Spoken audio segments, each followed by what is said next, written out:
Sang, prénommé Xiao, au nom personnel de Ziming, était originaire de Yizhou. Orphelin de bonheur, il logeait à l'embarcadère des Cartam.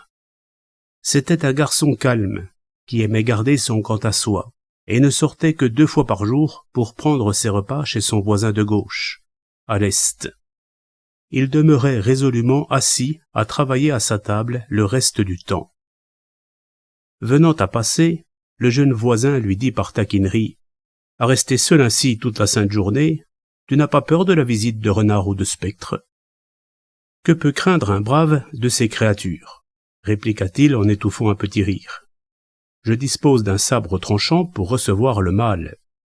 Si c'est une femme, je l'accueillerai à bras ouverts. » Le jeune voisin s'en retourna et s'entendit avec des amis pour engager une prostituée et lui faire passer le mur au moyen d'une échelle. Comme elle tapotait à la porte de chez Sang, celui-ci jeta un regard inquisiteur en demandant à qui il avait l'honneur. Elle se présenta comme étant une revenante.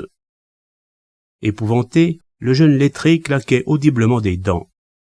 Après un moment d'hésitation, la courtisane battit en retraite. Le lendemain, quand le voisin revint de bonne heure à son cabinet de travail, Sang lui raconta ce qui était arrivé et annonça son intention de rentrer au pays sans plus tarder. « Pourquoi ne pas l'avoir accueilli à bras ouverts ?» ironisa le voisin en se frappant la paume de la main. La réplique fit subitement comprendre à Sang qu'il avait été victime d'une supercherie. Il demeura donc paisiblement à son domicile. 6 mois passèrent. Une nuit, on vint frapper à sa porte. Pensant que ce devait être encore une farce de ses amis, Sang la fit entrer. C'était une fille qui avait le charme de ses beautés fatales, ruine de tant de royaumes. Comme il lui demandait, quelque peu surpris, d'où elle sortait, elle répondit « Je suis Fragrance de Lotus, fille d'une maison à l'ouest. » Le port ne manquait pas de ces établissements galants, communément appelés pavillons verts. Il la crut. Quand ils soufflèrent les chandelles et montèrent dans le lit, ils s'accordèrent on ne peut mieux. Elle revint dès lors toutes les 4 ou 5 nuits. Un soir, une jeune fille se glissa à l'intérieur avec une grâce ailée, alors qu'il était assis seul à sa table, concentré sur son travail. Pensant que c'était Fragrance, Sang s'approcha et découvrit le visage tout différent d'une charmante personne, qui n'avait pas 16 ans. De sa chevelure tombante et de ses longues manches émanait un charme d'une envoûtante lascivité. On ne savait si elle avançait ou reculait, tant sa démarche était légère. Grandement alarmé, Sang la suspectait d'être une renarde. Je suis fille de bonne famille, du clan des Li, une admiratrice de votre haute culture que je suis heureuse d'avoir le privilège de contempler. Enchanté de ses compliments, Sang lui serra la main. Elle lui parut glacée. Comment se fait-il qu'elle soit si froide? Comment pourrait-il en être autrement par cette nuit de givre, frêle et légèrement vêtue comme je le suis? Elle dénoua prestement ses vêtements de gaze et lui apparut dans l'abandon de sa virginité dénuée. L'amour qui me destine à vous m'a conduite à faillir en ce jour à la préservation de ma fleur. Si vous ne me trouvez pas trop laide, j'aimerais rester à votre service en permanence, sur la natte et l'oreiller. Auriez-vous déjà quelque autre dans la chambre à coucher? Personne, sauf une courtisane du voisinage, mais elle ne vient pas souvent. Il me faut l'éviter à tout prix. Je ne saurais être traité comme les filles de ces maisons. Ne laissez pas notre secret s'ébruiter. Nos relations ne sauraient être maintenues qu'à la condition que je m'en aille quand elle vient, et que je vienne lorsqu'elle est partie. Au chant du coq, elle se prépara au départ, lui offrant l'un de ses chaussons brodés. C'est quelque chose que je porte au bas du corps. Il te suffira de jouer avec pour me communiquer tes pensées. Mais garde-toi bien de le faire en présence d'un tiers. Il le prit, l'examina. C'était un objet élégamment recourbé, ressemblant au crochet dont on se sert pour défaire les nœuds, une chose ravissante. La nuit suivante, étant seul, il le sortit pour le contempler et le caresser. Comme tombée du ciel, la jeune fille se trouva soudain devant lui. Ils s'unirent dans un sentiment d'intimité plus fort que jamais. Dès lors, Chaque fois qu'il tirait à lui le chausson, la fille répondait à son désir en se présentant devant lui. Intrigué, il la questionna. « Il se trouve simplement que j'arrive au bon moment. » se borna-t-elle à répondre en riant. La nuit où elle revint, Fragrance se récria, alarmée. « Comment se fait-il que tu aies la mine si défaite ?»« Je me sens tout à fait bien, » rétorqua le jeune homme. Fragrance prit congé et lui donna rendez-vous dans 10 jours. L'autre fille ne manqua aucune des nuits ainsi libérées. Comme elle demandait à Sang pourquoi sa maîtresse s'absentait si longtemps, elle lui révéla quand elle devait revenir. « Laquelle te paraît la plus belle lorsque tu me compares à Fragrance ?»« Vous êtes l'une et l'autre des beautés sans rivales, mais la peau de Fragrance me semble plus douce. » La jeune fille pâlit. « Deux beautés égales faisant la paire, c'est le discours que tu me tiens, mais je suis sûr qu'elle est belle comme la fée des palais lunaires et que je ne la vaux pas. » Mécontente, elle compta sur ses doigts repliés que le rendez-vous arrivait à échéance et résolut d'observer à la dérobée sa rivale, en faisant promettre à Sang de garder le secret.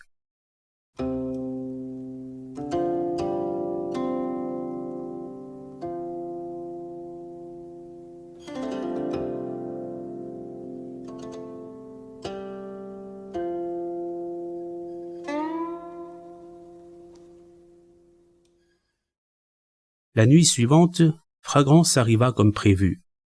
Il devisait gaiement, s'entendant à merveille, et allait se coucher lorsqu'elle se récria, atterrée. « Malheur, 10 jours que je ne t'ai vu et tu as dépéri à ce point. Que se passe-t-il? Tu n'as pas fait d'autres rencontres? Tu peux me l'assurer ?» Comme le jeune homme voulait savoir pourquoi elle s'alarmait tant, Fragrance lui expliqua. « Je le vois à l'examen de ta mine et au battement désordonné de ton pouls. Tu es contaminé par un spectre. » Le soir suivant, à l'arrivée de Li, Sang lui demanda comment elle trouvait Fragrance. « Belle, » lui répondit-elle. « J'étais convaincu qu'une telle beauté ne pouvait être de ce monde. C'est en effet une renarde. Je l'ai suivie à son départ. Elle habite une tanière dans les monts du Sud. » Le jeune homme réagit mollement, jugeant que la jalousie lui dictait son verdict. La nuit d'après, il s'en ouvrit à Fragrance sur un ton badin. « Il y en a qui te disent renarde, mais je n'en crois rien. »« Qui le dit ?» répliqua-t-elle, piquée au vif. « Je plaisantais, » fit Sang en s'efforçant de rire. « En quoi les renards diffèrent-ils donc des humains ?»« Ceux qu'ils égarent tombent malades et risquent même la mort. C'est pourquoi on les redoute. »« Mais non, à ton âge, 3 jours te suffiraient pour rétablir ta vitalité après avoir couché avec une renarde.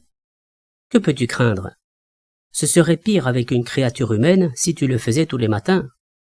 À croire que les fantômes d'hommes morts de consomption seraient tous le fait de renardes.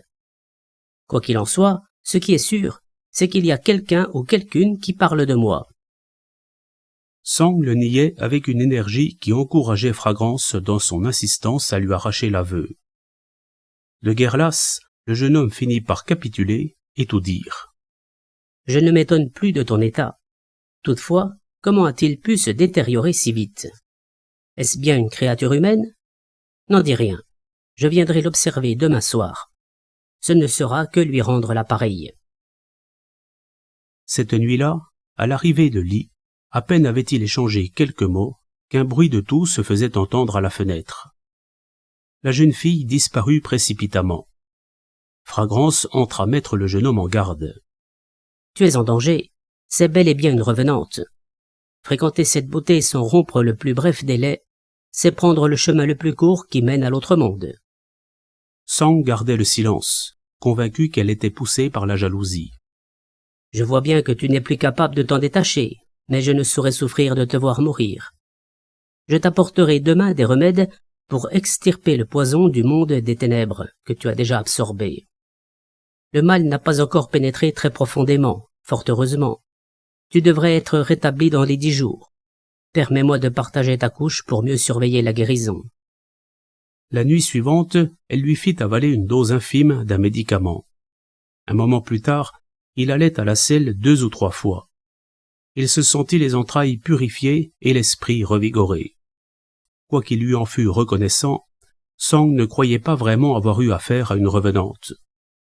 Fragrance venait régulièrement chaque nuit le réconforter sous la même couverture, mais l'arrêtait quand il cherchait à s'unir à elle. Sa mine florissante d'antan était revenue en quelques jours. Sur le point du départ, Fragrance lui recommanda instamment de rompre avec sa rivale. Sang feignit d'acquiescer et attendit que la porte fût refermée pour tirer sur la mèche de la lampe et caresser amoureusement le chausson. Lee parut aussitôt, l'air maussade. Elle lui en voulait de cette séparation inhabituelle de plusieurs jours.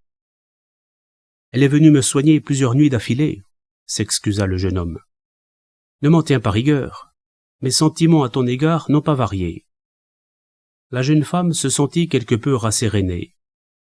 Au bord de l'oreiller, il lui murmura « Je t'aime très fort, mais il y en a qui te disent revenante. » Elle resta longtemps la langue nouée, puis éclata en invective. « C'est à coup sûr la putain de renarde qui insinue cette horrible calomnie. Si tu ne brises pas avec elle, je ne reviens plus. » Elle acheva dans les sanglots, buvant ses larmes. Il lui fallut prodiguer 1000 mots doux pour la consoler et maintes explications pour la calmer. La nuit d'après, Fragrance, irritée, constata que sa rivale était revenue. « Tu veux donc mourir ?» ?»« Pourquoi cette jalousie insensée ?» rétorqua en riant le jeune homme. « Tu sèmes en toi les germes de mort dont je m'emploie à te débarrasser, » répliqua Fragrance au comble de l'exaspération. « Où en serais-tu si je n'étais pas jalouse, comme tu le prétends ?» Elle, par contre, m'a certifié que l'affaiblissement était dû à la possession par une renarde, objecta le jeune homme, cherchant à la taquiner. « Tu parles comme un égaré qui n'a toujours rien compris, » soupira Fragrance. « Si jamais tu te trouvais mal, toute l'éloquence du monde ne parviendrait pas à me disculper. Excuse-moi, je vais m'absenter dorénavant, et ne reviendrai te voir, alité, que dans 100 jours. » Il lui fut impossible de la retenir. Elle partit aussitôt, en proie à l'indignation. Dès lors, aucune nuit ne s'écoula sans la présence de la fille d'Élie. Au bout de 2 mois, il éprouvait une grande fatigue qu'il ne parvenait pas à surmonter et qu'il croyait, au début, pouvoir s'expliquer. Il maigrissait à vue d'œil et bientôt ne put avaler que de la bouillie épaisse. Il aurait voulu rentrer dans sa famille, se faire soigner, mais ne pouvait se résoudre à se séparer de son amour. Après avoir laissé passer plusieurs jours, il en fut au point de ne plus tenir debout. Vu la gravité de son état, le voisin lui faisait porter à boire et à manger par un domestique. Sang en arrivait à suspecter la fille Lee. Il le lui dit. « Je regrette de ne pas avoir écouté Fragrance. Si je l'avais fait, je n'en serais pas réduit à cette extrémité. » Il ferma les yeux sur ces mots prononcés d'une voix exténuée. Quand il les rouvrit un moment plus tard, il eut beau tendre le regard de tous côtés, son amour avait disparu. La fille ne lui donnait plus signe de vie.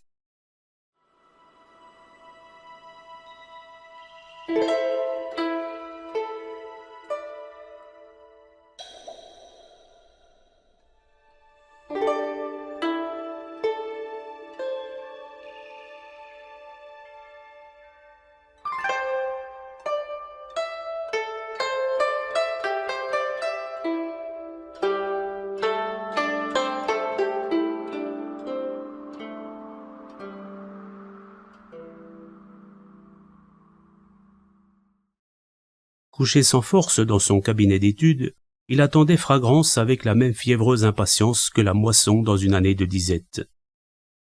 Un jour où toutes ses pensées se cristallisaient sur elle, quelqu'un écarta soudain le store et entra. C'était Fragrance. Elle s'approcha du lit et lui dit sans embâge « Tu vois que je ne disais pas n'importe quoi, Pecno. » Sanglotant longuement, Sang reconnut ses torts et la supplia de le secourir.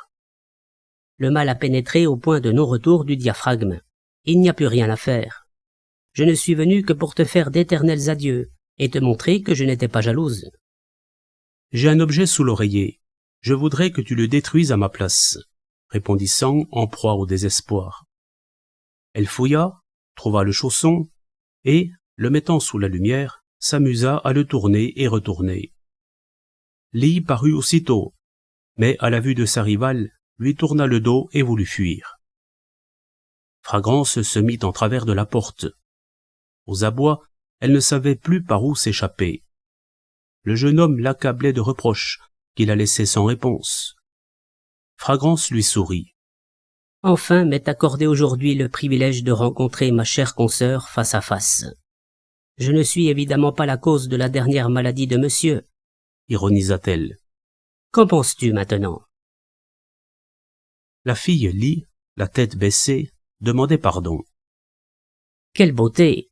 S'extasiait Fragrance. Faudrait-il que nous devenions des ennemis à cause d'un commun amour? La fille se jeta à terre pour se prosterner, implorant aide et pitié, en larmes. Fragrance la releva et l'interrogea sur son passé. Je suis la fille du juge Lee, morte prématurément et enterrée hors des murs, tel le cocon de printemps, rejeté avant d'avoir fini de sécréter son fil. Je lui voulais du bien. Mon vœu le plus cher était de lui donner du bonheur. Jamais je n'ai songé à le pousser vers la mort. Il paraît que les spectres profitent de la mort des gens qui se trouvent dès lors leur être définitivement associés. Est-ce vrai? Non, de spectres ne tirent aucun plaisir de leur rencontre. Les jeunes gens ne manquent pas au fond des sources jaunes. C'était de la folie. Le faire toutes les nuits, il ne l'aurait pas supporté, même avec une créature humaine. À plus forte raison avec une revenante. Une renarde peut aussi entraîner la mort. Par quel art pourrait-elle le lui éviter? Il s'agit de l'espèce qui renforce sa vitalité en aspirant celle du partenaire. Je n'en suis pas. C'est pourquoi il existe des renardes qui ne sont pas nocives, alors que ce n'est pas le cas de spectres tout imprégnés de souffles mortels. Leur conversation confirmait à Sang que l'une comme l'autre n'était pas humaine. Mais il s'était si bien habitué au bonheur de les fréquenter qu'il n'en concevait aucune frayeur. La pensée que sa vie ne tenait plus qu'à un fil lui pesait toutefois, et il en éprouvait une douleur qui le laissait sans voix. « Que pouvons-nous faire pour notre ami ?» demanda Fragrance en se tournant vers sa rivale, qui, rouge de confusion, se désolait de ne pouvoir rien faire. « S'il reprend des forces, je crains que la jalousie ne te fasse savourer l'âpreté de l'arbouse, » ajouta Fragrance avec un sourire narquois. « S'il se trouvait quelque éminent médecin capable de réparer le tort que je lui ai fait, » répondit Lee en retenant ses basques pour lui tirer la révérence, « je resterais tête enfouie au fond de la terre sans jamais plus oser paraître dans le monde des hommes. J'avais prévu ce qui arriverait aujourd'hui il y a bien longtemps, » répliqua Fragrance en ouvrant son sac. Après l'avoir quitté, je suis parti recueillir des simples sur les 3 montagnes d'immortalité. Il m'a fallu 3 mois pour réunir les ingrédients d'un remède infaillible. Il rend la vie même aux mourants, mais la guérison ne s'obtient pas sans adjuvant. J'ai besoin de toi pour me le procurer. Que lui faut-il? Une goutte, simplement, de ta salive parfumée d'entre tes lèvres de cerise. Quand je lui aurai glissé la pilule dans la bouche, pose tes lèvres sur les siennes en te donnant la peine de crachoter. Les joues brûlantes d'embarras, la jeune fille détourna le regard et, baissant la tête, le fixa sur ses pieds. Fragrance la taquina. À croire que seuls les chaussons te procurent pleine et entière satisfaction. Au comble de la confusion, elle ne savait plus où se mettre. C'est pourtant une technique que tu sais fort bien pratiquer en des circonstances plus banales. Elle doit être familière. Pourquoi en être avare maintenant? Fragrance lui glissa donc dans un baiser la pilule, puis se tourna vers sa rivale pour la laisser achever l'opération. Elle dut se résigner à lui cracher dans la bouche. « Encore une fois !» lui ordonna Fragrance. Elle recommença. Lorsqu'elle eut craché 3 ou 4 fois, la pilule descendit au fond de la gorge. Un moment plus tard, se fit entendre un grondement dans le ventre du jeune homme. Fragrance lui fourra dans la bouche une autre pilule, pressant ses lèvres contre les siennes pour répandre en lui son souffle vital. Sang perçut une vive chaleur dans la région du bas-ventre, et se sentit aussitôt débordant d'énergie. « Il est guéri !» annonça Fragrance. Force fut à la revenante de prendre congé au champ du Coq. Comme la convalescence demandait encore beaucoup de soins, Fragrance estima que prendre les repas chez le voisin n'était pas une solution viable. Elle condamna le portail de façon à faire croire que Sang était rentré dans sa famille et interrompit ses allées et venues pour le soigner jour et nuit. Lee ne manquait pas non plus de revenir chaque soir offrir ses services dévoués, en traitant Fragrance à l'instar d'une sœur. De son côté, celle-ci lui témoignait une profonde affection. 3 mois plus tard, le jeune homme avait retrouvé sa santé d'antan. Lee s'absenta dès lors plusieurs soirs de suite. S'il lui arrivait de venir, elle s'éclipsait dès qu'elle se sentait observée par Sang. C'était avec un mécontentement attristé qu'elle réagissait à toute confrontation avec lui. Elle repoussait obstinément toutes les invites de Fragrance à rester et partager leur couche. Lorsque le jeune homme la poursuivit dehors et la ramena dans ses bras, elle ne pesait pas plus que ces figurines de paille que l'on met dans les tombes. Faute de pouvoir s'esquiver, elle s'étendit tout habillée. Son corps recroquevillé ne dépassait pas 2 pieds. Plus apitoyée que jamais, Fragrance poussait discrètement son amant à la serrer tendrement dans ses bras. Mais il avait beau la secouer, elle ne se réveillait pas. Le garçon s'endormit. À son réveil, elle chercha à la tirer contre lui. Elle s'était comme évaporée. Une dizaine de jours plus tard, elle n'était toujours pas revenue. Le souvenir lancinant de la disparue poussait Sang à sortir sans cesse de chaussons qu'il manipulait en compagnie de Fragrance. Celle-ci se disait « Même moi, sa grâce si réservée me faisait fondre. À plus forte raison un garçon. » Sang se désolait. Naguère, il suffisait de caresser le chausson pour la faire venir. Bien sûr, je me posais des questions, mais je n'aurais jamais imaginé qu'elle fût un spectre. Vraiment, quelle tristesse, quand, devant le chausson, je pense à son beau visage. Et sur ces mots, il versait des larmes.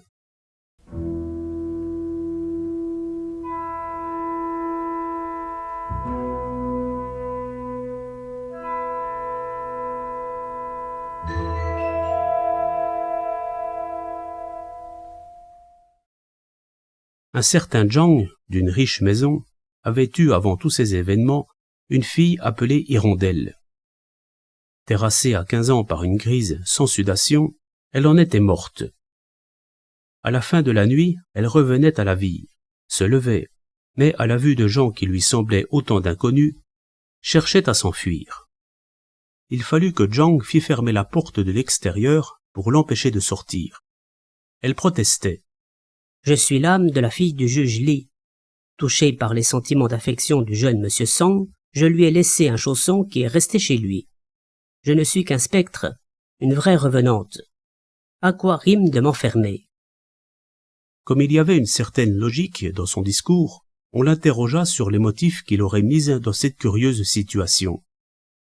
Elle baissait la tête en jetant des regards furtifs à la ronde, sans se résoudre à s'expliquer plus clairement. Lorsqu'un quidam prétendit que le dit Sang, tombé malade, était rentré dans sa famille, elle maintint que c'était faux devant la maisonnée fort ébranlée dans ses convictions.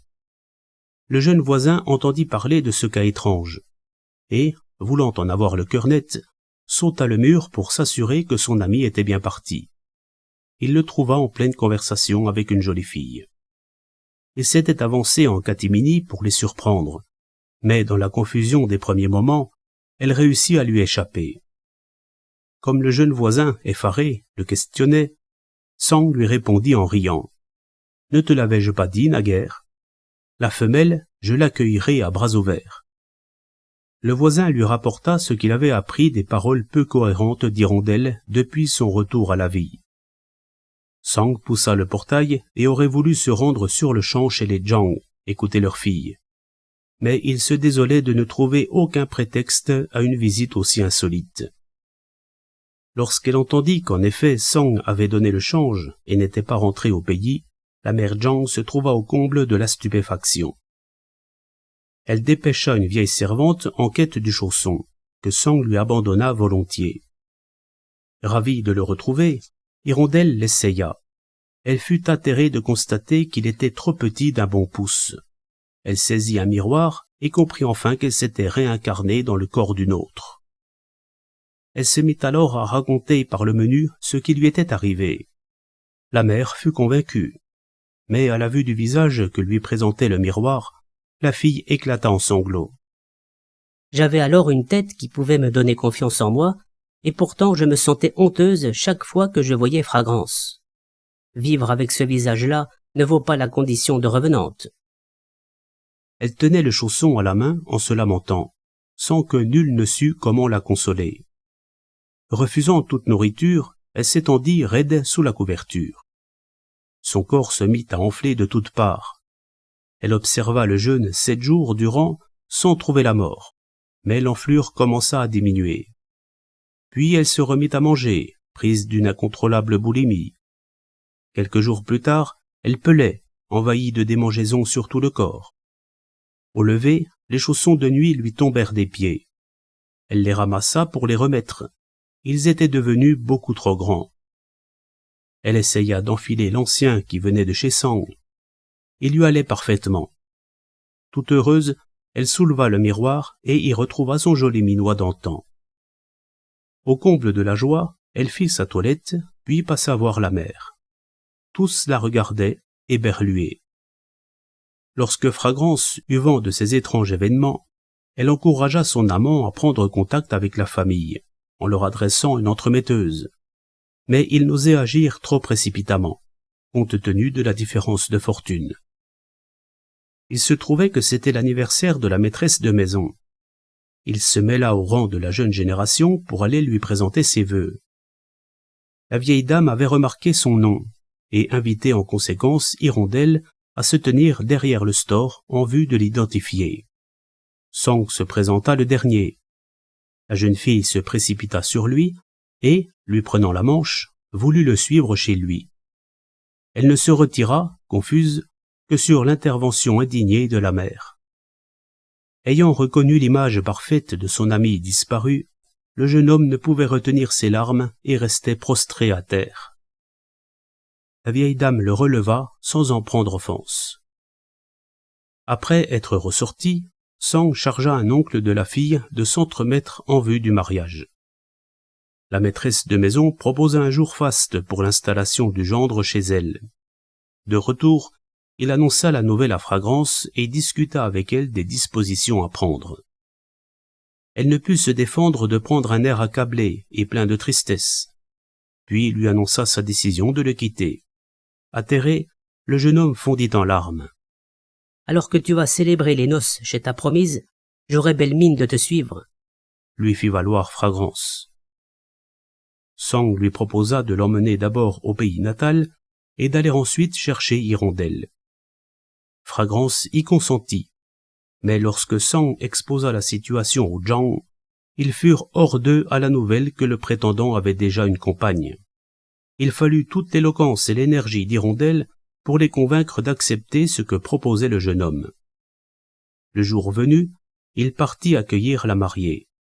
Il avait laissé sa maison sommairement équipée, mais au retour, du portail à la salle de réception, ce n'était que tapis de laine couvrant le sol, centaines, voire milliers de lanternes et de chandelles en rangées, plus scintillantes que brocart. Fragrance soutenait la mariée qu'elle conduisit sous le bleu baldaquin nuptial. Quand on découvrit son visage, ils retrouvèrent toute la joie qu'ils avaient connue ensemble. Fragrance leur tint compagnie jusqu'à l'échange de la coupe nuptiale. Elle la questionna ensuite sur le détail des étranges événements qui avaient ramené son âme parmi les vivants. « Ce jour-là, expliqua Hirondelle, déprimé, désolé, je me sentais humilié et souillé de n'être qu'un spectre. Après vous avoir quitté, je ne pouvais me résigner à retourner dans la tombe. Je me laissais flotter au gré des vents, rempli d'envie chaque fois que je rencontrais des vivants. Je voguais au hasard quand, dans la nuit, je suis tombé sur la maison des Zhang, où j'ai aperçu une jeune fille allongée sur un lit. Je m'en suis approché sans savoir que je pourrais ainsi revenir à la vie. » Fragrance l'écoutait, silencieuse, perdue dans on ne sait quelle réflexion. 2 mois plus tard, elle leur présentait un fils. Mais, terrassée par une grave maladie après l'accouchement, Fragrance s'affaiblissait de jour en jour. Elle saisit Hirondelle par le bras. « Permets-moi de t'embarrasser de mon humble rejeton. Mon fils est le tien. » Les larmes aux yeux, Hirondelle s'efforçait de la réconforter. On fit venir médecins et guérisseurs, mais elle refusait de les recevoir, sombrant dans la maladie qui s'aggravait. Sa vie ne tenait plus qu'à un fil. Hirondelle et son mari sanglotaient. Fragrance ouvrit soudain les yeux pour annoncer « Non, séchez vos larmes. Vous aimez la vie, je préfère la mort. Nous pourrons nous revoir dans 10 ans si le destin le veut bien. » Sur ces derniers mots, elle rendit l'âme. Quand on souleva la couverture afin de procéder à sa toilette mortuaire, le cadavre s'était transformé en celui d'un renard. Mais Sang lui fit de riches funérailles, ne pouvant supporter de la considérer autrement que comme un être humain à part entière. L'enfant prit le nom de Renardo, dorloté par Hirondelle aussi tendrement que si elle lui avait donné elle-même naissance. Il ne manquait jamais de l'emmener pleurer sur la tombe de Fragrance, à la fête des morts de pureté et clarté. Sang fut reçu par la suite au concours mandarinal de la licence et connut peu à peu l'aisance. Hirondelle se désolait de ne pas avoir d'enfant à elle. Renardo se montrait d'une grande intelligence, mais il restait chétif et tombait souvent malade. Hirondelle insistait pour que son mari prît une concubine.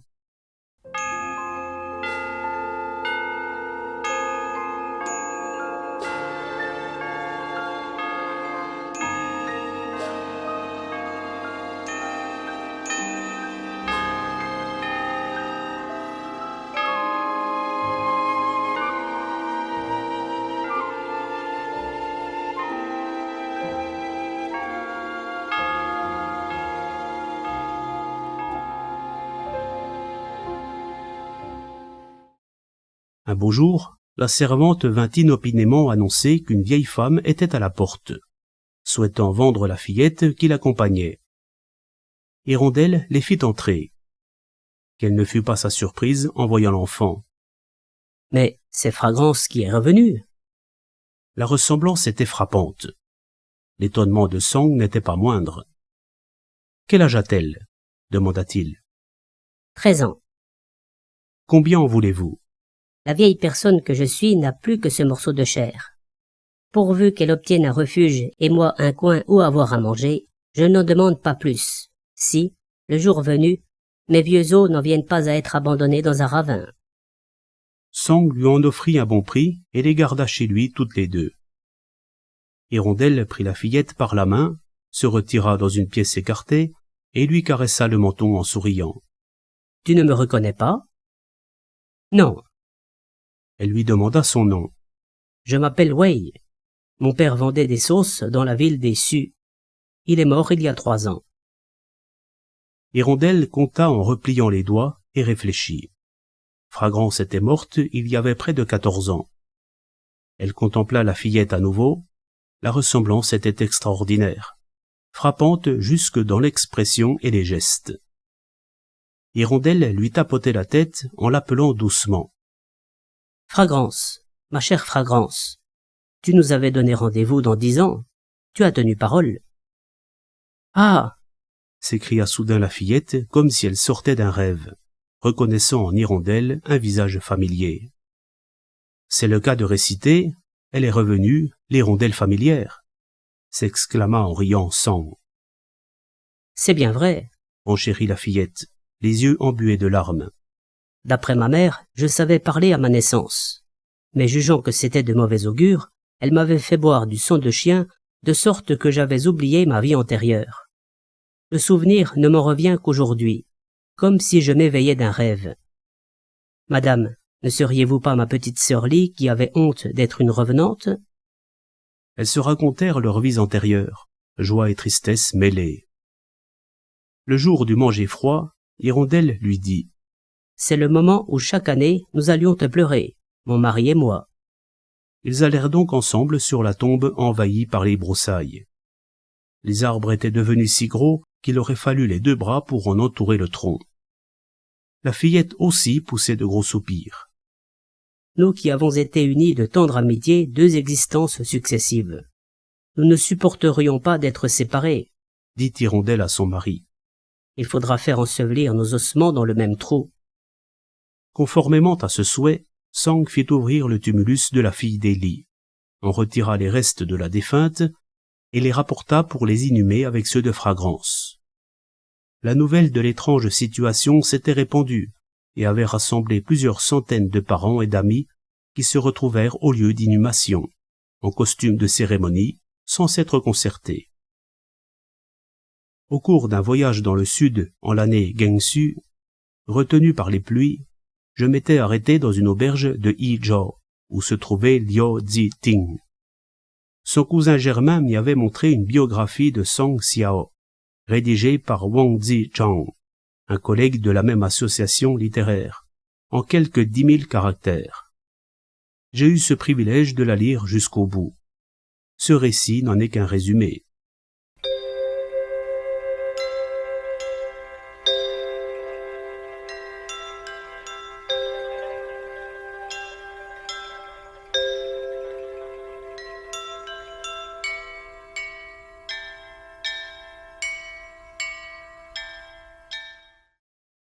Le chroniqueur de l'étrange. Hélas, morte, elle aurait voulu la vie. Vivante, elle cherchait la mort. Mais obtenir un corps humain, n'est-ce pas ce qu'il y a de plus difficile au monde? N'est-il pas navrant que les heureux possesseurs de ce trésor en disposent souvent de façon si honteuse que leur vie ne vaut celle d'un goupil, quand ils ne la ruinent pas si piteusement que leur mort ne vaut celle d'un spectre?